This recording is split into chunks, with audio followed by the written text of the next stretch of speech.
Hey guys, what's going on? So I've been traveling pretty much full time for about 15 years now and just working as a digital nomad. And I just recently made the journey once again from Canada all the way back to Thailand.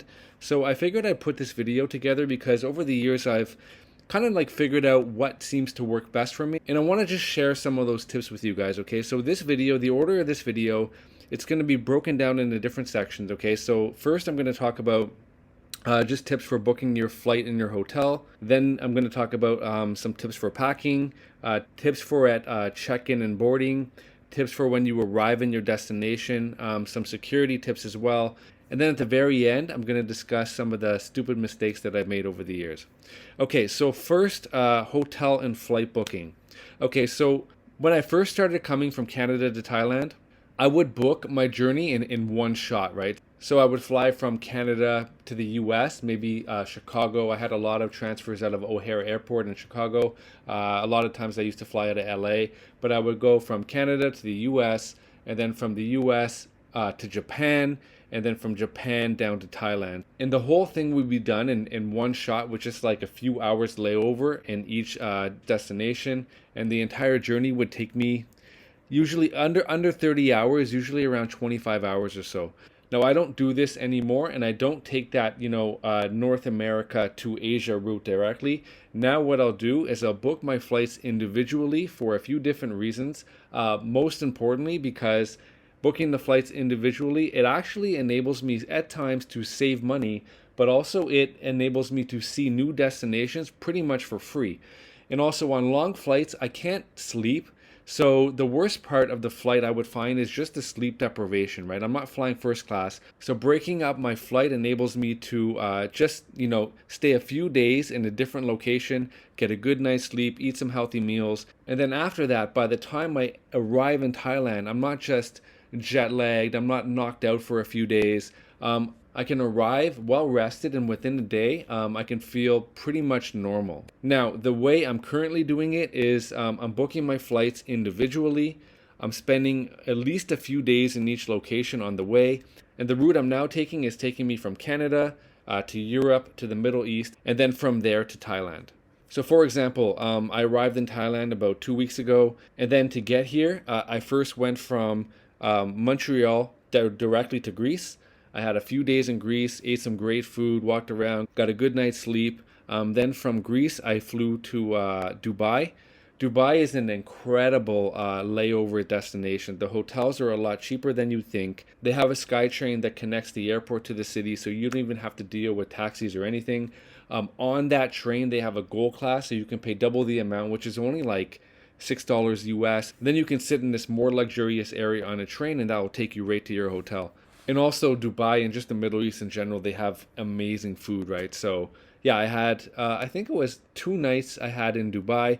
But prior to that, on my journey from Thailand back to Canada, I stayed in Dubai for about 3 weeks. So I do really like it. Now, my flight from Greece to Dubai, actually, I booked it as a round trip. The airline that I use is like a regional airline called Wizz Air. I think it's Hungarian. And round trip, actually, it wasn't to Dubai, it was from Abu Dhabi. So round trip from Abu Dhabi to Greece, and then from Greece back to Abu Dhabi cost me 90 Canadian dollars, which is about 70 US dollars for a round trip. And that's, I think it's a 6 hour flight each way, right? So that's an incredible deal. And then when you book your flights all together, like if you just go on Skyscanner and you just say, you want to go from Montreal, Canada to Bangkok, it's not going to include those cheap regional flights in that package, right? So when you book separately, you can kind of research like what are the best, cheapest airlines in the region, and you can take that to save a lot of money. And then from Dubai, to get from Dubai to where I am now in Pattaya, I was able to fly direct. So I went from the Dubai airport right to the Utapao airport in Pattaya with an airline called Fly Dubai. And again, a lot of the times when you book your flights all in one go, it's not going to show you Wizz Air. It's not going to include Wizz Air in your journey, but it's also unlikely to include Fly Dubai. Mainly, they're just going to show the big ones. They're going to show you, Emirates or Etihad. But yeah, Fly Dubai. It cost me a direct flight from Dubai right to Pattaya. It was around 380 Canadian dollars. Again, that's a 6 hour flight. Obviously, a lot more expensive than the deal I got with Wizz Air from Greece to Abu Dhabi, but it was still pretty reasonable. And it saved me several hours from having to land at the Bangkok airport, then take a bus to Pattaya. This took me right to Pattaya directly, which is amazing. Okay, now as for flight booking, when you book the flight, there's a couple sites I like to use. Number one, Google Flights, and number two is called Skyscanner. And I like these to look for flights because they enable me to search the entire month. I don't have to just pick, November 17th or whatever. I can search the entire month of November, and that just helps me find the best prices. Okay, so the second tip, for when you're staying in Southeast Asia specifically, there's an app called Agoda. You may have heard of it. I think they're based in Singapore, but they're very popular in Southeast Asia, and they have just incredible deals on hotels. So that's the second tip. Pretty quick. If you're staying in Southeast Asia, download the Agoda app. It's very good for booking hotels. Okay, tip three. Don't check any luggage. Okay, don't check any luggage. When I first started coming here, I'd have the big suitcase and everything, and it's just annoying to have to wait at that turnstile thing when you arrive. Now that I don't check any luggage, I just walk right through, right to the exit, right through customs. It just saves so much time. But also, you notice when you're in the airports, when you're boarding the flight, there's this such high security. You got to take off your belt, put everything through scanners or whatever.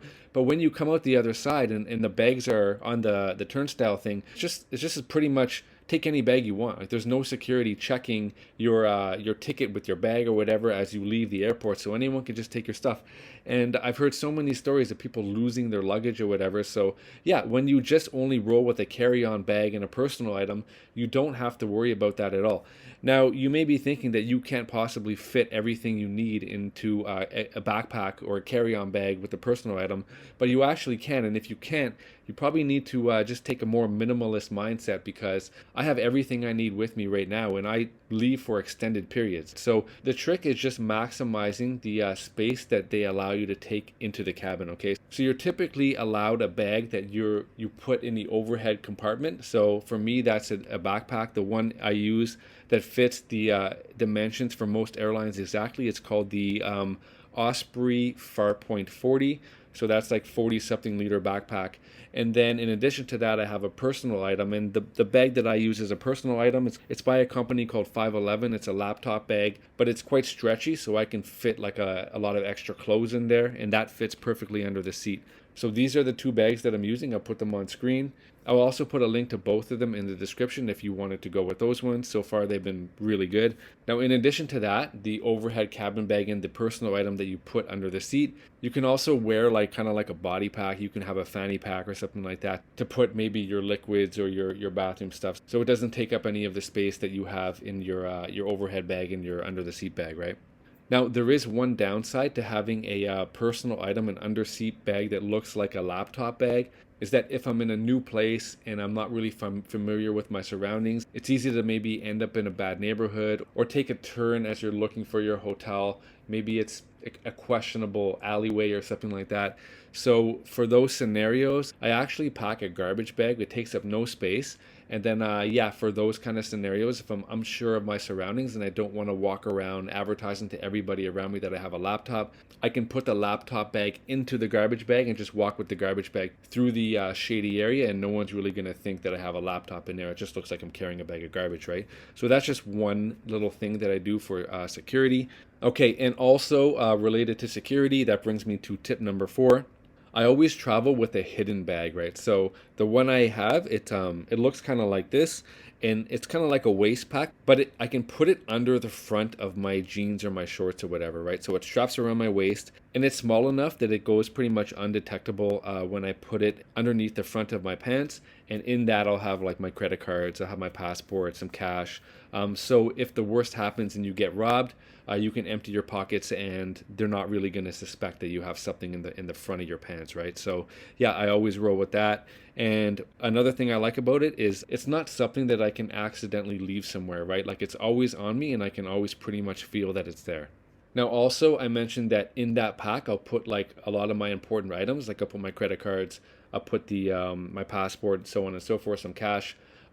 Make sure you also have some of that spread out in your other bags and maybe a pocket or something like that. You can have a little bit of cash in a pocket that's sealed. You can have a little bit of cash in your backpack, so you can spread it out. So if the worst happens and you do, for whatever reason, lose that front pack, you still have maybe a credit card and a little bit of cash somewhere else that you can use in the event of an emergency. Okay, so the fifth tip is related to when you check in and board the plane. So when you check in, actually, a lot of the times when you don't check bags, you could just do an online check-in. Saves you a bunch of time. You don't have to wait in the line, and you can go directly to your gate. So if that's the case, when you go to your gate, when they have an agent right at the gate, you can talk to the agent. You can ask how busy it is, right? So if they say at the gate that it's not a full flight, you can request the seat that you want. So I personally like the aisle row. But if she says that it's not a full flight, what you can do is you can be one of the last to board. And when you board last, you can see where everybody is sitting, because everybody, when they first come on a plane, they tend to sit in their assigned seat. So what you can do is you can try to identify, like, if there's a row, that completely empty row, and then just go sit there. And then when the flight takes off, you can just lie down and sleep. So that's a pretty big advantage. On my flight from Dubai to Pattaya, pretty much everybody had an entire row to lie down and sleep. And I was thinking, like, for the people in first class who paid 3 times the price for the ticket, and then they look back and they see everybody in economy just being able to fully lie down and sleep, they must get kind of frustrated, right? Like, what if that was the one time they wanted to splurge on a ticket? They paid 300% more, and then they look back and see everybody in economy sleeping. It's pretty funny. They probably regretted that purchase. Now, tip number 6, on arrival. Okay, the first thing you should be researching when you book a arrival to a new destination that you're not familiar with is you want to figure out how you can get from the airport to the town in the most efficient manner.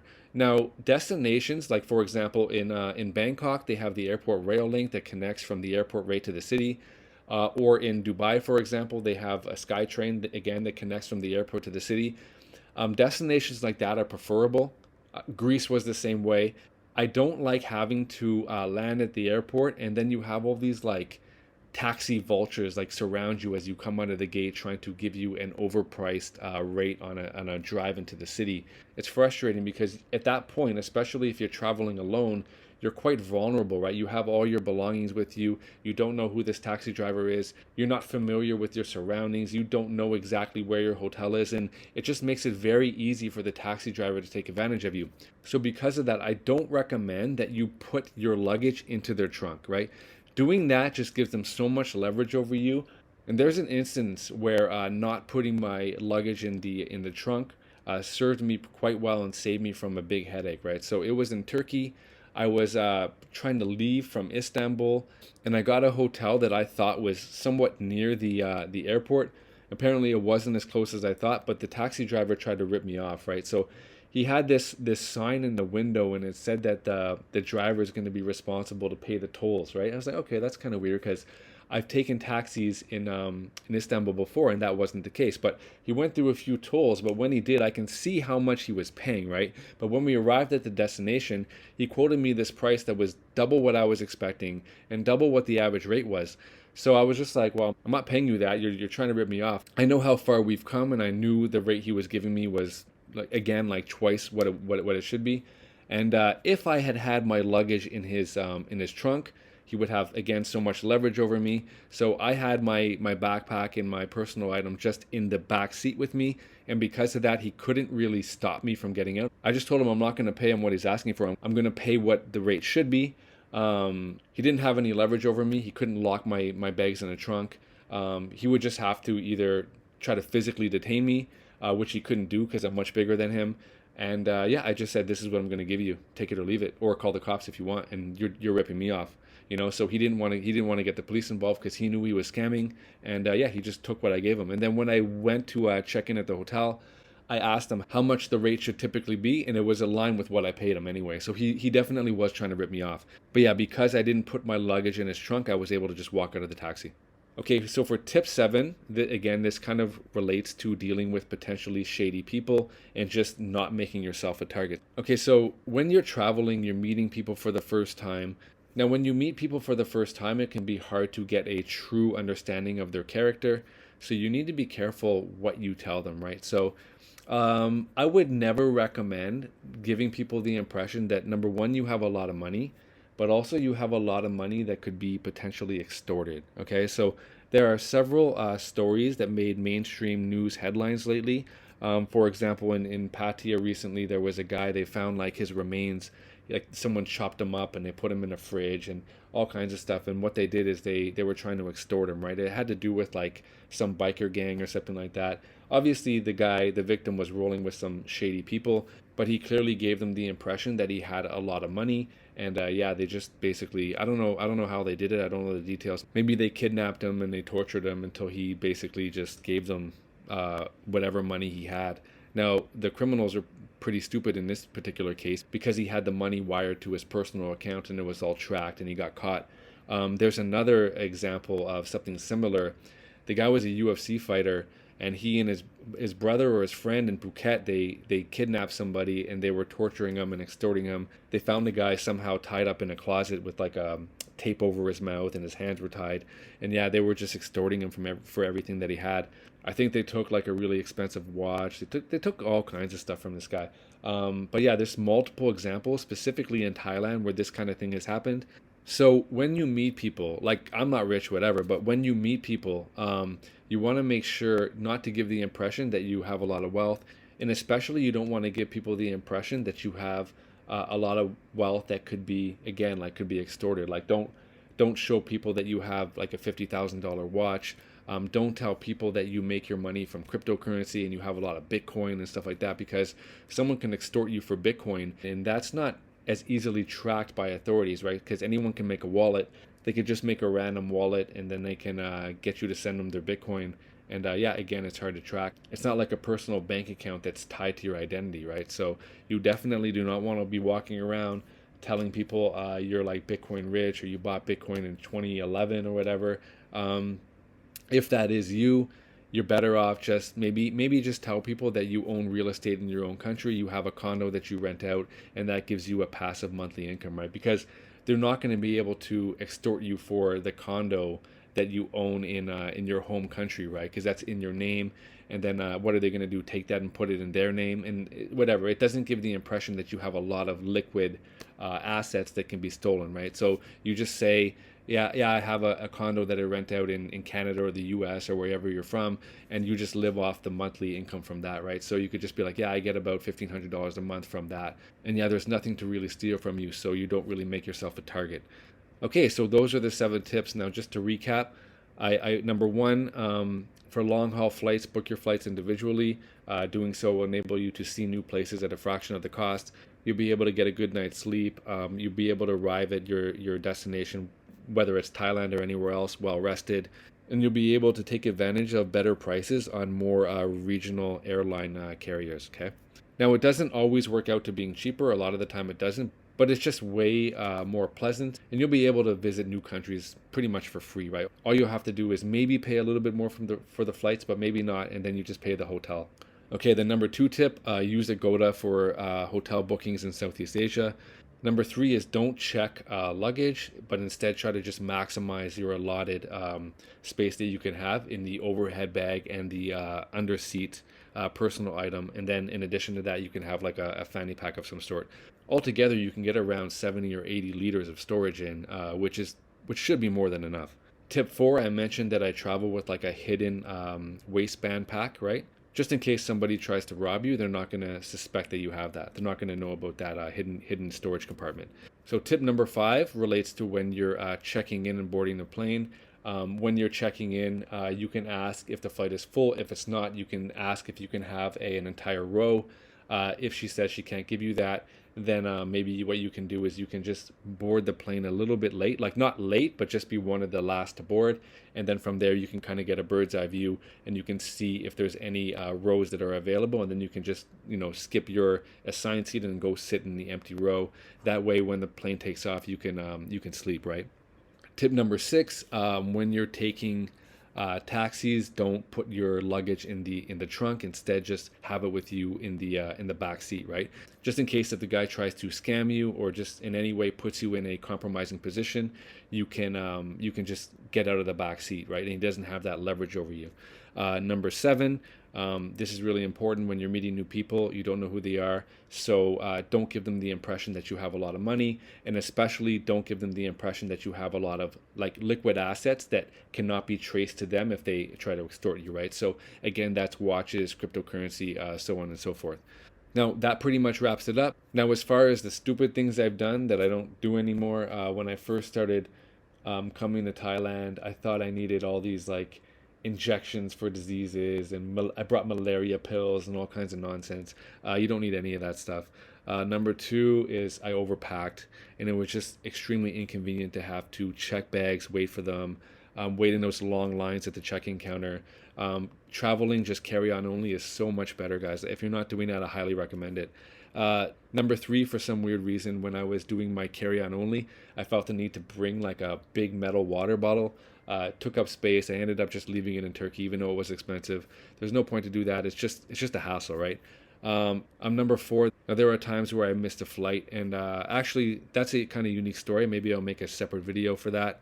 But now I just kind of have like redundancy for wake-up calls and stuff like that. So if I'm staying in a hotel, I'll call the front desk. I'll request a wake-up call from them, and then I'll set an alarm on my phone, and then I'll also get maybe my girlfriend to call me, right? If I'm not up by a certain time, I'll get her to call me. So I have like redundancy with my wake-up call situation. Okay, so I think I've covered pretty much everything that I can think of right now anyway. I'll just wrap it up here. Hopefully you found at least one of those points helpful. And yeah, take care. Have a good day. Bye.